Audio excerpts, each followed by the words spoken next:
Friends, welcome to channel. Karthigai Deepam சீரியலில் பயங்கர இன்ட்ரெஸ்டிங்காக ரொம்பவே சூப்பராக போயிட்டுருக்கு அப்படின்னு தான் சொல்லணும்.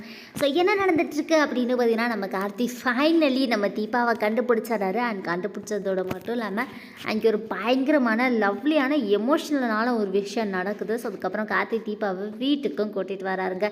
ஸோ இதெல்லாம் எப்படி நடந்துச்சு அப்படின்னு சொல்லி தெரிஞ்சுக்கிறதுக்கு முன்னாடி இது வரைக்கும் நீங்கள் நம்ம சேனலை சப்ஸ்கிரைப் பண்ணலன்னா சப்ஸ்கிரைப் பண்ணிக்கோங்க. கூட இருக்க பலகனம் மறக்காமல் கிளிக் பண்ணிக்கோங்க.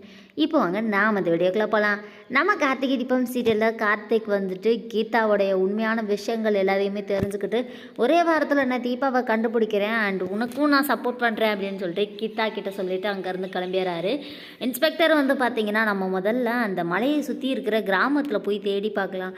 ஸோ அவங்களுக்கு கண்டிப்பாக வந்துட்டு தீபாவை பற்றின ஏதாச்சும் ஒரு விஷயம் தெரிஞ்சிருக்கும் அப்படின்னு சொல்லிட்டு அந்த கிராமத்துக்கு போகிறாங்க. அந்த கிராமத்தில் இருக்கிற எல்லாருக்கிட்டையுமே வந்துட்டு ரம்யாவுடைய ஃபோட்டோவையும் காமிச்சு, தீபாவுடைய ஃபோட்டோ, ரெண்டு பேருடைய ஃபோட்டோவையும் காமிச்சு தேடிக்கிட்டு இருக்காங்க. ஆனால் அங்கே இருக்கிறவங்க யாருக்குமே தெரியலைங்க.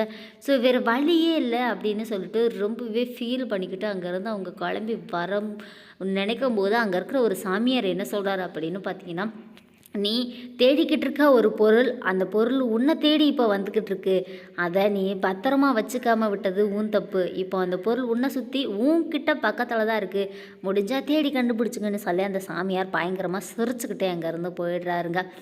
இதெல்லாம் பார்த்தோன்னே கார்த்திக்கு இன்னும் கொஞ்சம் எக்ஸ்ட்ராவாக நம்பிக்கை வருது. என்னென்னா, அப்போ கார்த்திக் நினச்ச மாதிரியே தீபா இன்னும் சாகலை, அவங்க உயிரோடு தான் இருக்காங்கன்னு சொல்லிட்டு சரவணன் கிட்டே சொல்கிறாங்க. கரெக்டு தான், ஆனால் நம்ம சுற்றி நம்ம பக்கத்தில் அப்படிங்கும்போது அப்போ கண்டிப்பாக இந்த கிராமத்தில் இல்லை, தீபா வந்துட்டு நம்ம சிட்டிக்குள்ளே தான் இருக்காங்க. அப்போ நம்ம சிட்டியில் இருக்க எல்லா ஹாஸ்பிட்டல்லையும் தேட ஆரம்பிக்கலாம்னு சொல்லி சரவணன் சொல்கிறாரு.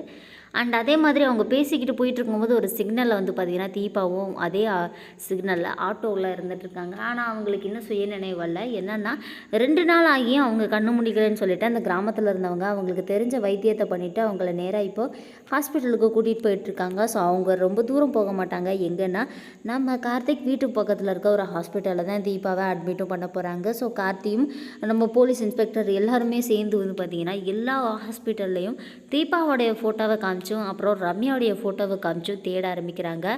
அப்படி தேடும்போது வந்து பார்த்திங்கன்னா தீபா இருக்கிற அதே ஹாஸ்பிட்டலுக்கு இவங்க வரவும் செய்கிறாங்க. அங்கே இருக்க டாக்டர்கிட்டையும் நர்ஸுக்கிட்டையும் இந்த ஃபோட்டோவை காமிச்சு அவங்கக்கிட்ட பேசும்போது அவங்க என்ன சொல்கிறாங்கன்னா, ஃபஸ்ட்டு தெரியலைன்னு சொல்லிடுறாங்க. அண்ட் அதுக்கப்புறமேட்டு அவங்க வந்து பார்த்திங்கன்னா அங்கே இருக்கிற ஒரு நர்ஸ் சொல்கிறாங்க, ஐயோ சார், இப்போ தானே இந்த பொண்ணை வந்து அட்மிட் பண்ணாங்க, ஆனால் இவங்க பேர்லாம் எங்களுக்கு தெரியாது, இவங்களுக்கு உடம்பெல்லாம் பயங்கரமாக அடிபட்டிருக்கு, யாரோ ஒரு லேடி வந்து அட்மிட் பண்ணாங்க அப்படின்னு சொல்கிறாங்க. இதை கேட்டோடனே கார்த்திக்கு பயங்கர